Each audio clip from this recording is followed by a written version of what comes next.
Hey guys, welcome back to the channel, and today I'm going to show you how to use the Tradingview optimizer. Alright, it's going to be a quick video. We're not going to waste too much time on this one. I'm just going to give you guys a quick step-by-step guide on how to use the Tradingview optimizer. So let's jump into it. Now the first step is to select the optimizer options. So you want to select the optimizer options from the menu, and this is going to take you to the optimizer page where you can optimize your trading strategies. Second step is to create a new optimization. So go ahead and create a new optimization and give it a name.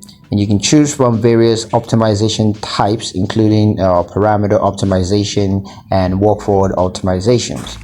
The third step is to set up your optimization. So set up your optimization by adding parameters and settings, and you can always adjust the optimization setting to suit your specific needs. And step 4 is to run your optimization. So run your optimization and view the results. You can always also view the optimization results on a chart.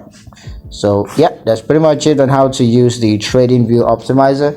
I hope you guys liked the video. Hope you found the information useful enough. If you did, like the video, comment down below, let me know what you thought. Share the video with your friends and subscribe to the channel if you haven't done so already, and I'll catch you guys in the next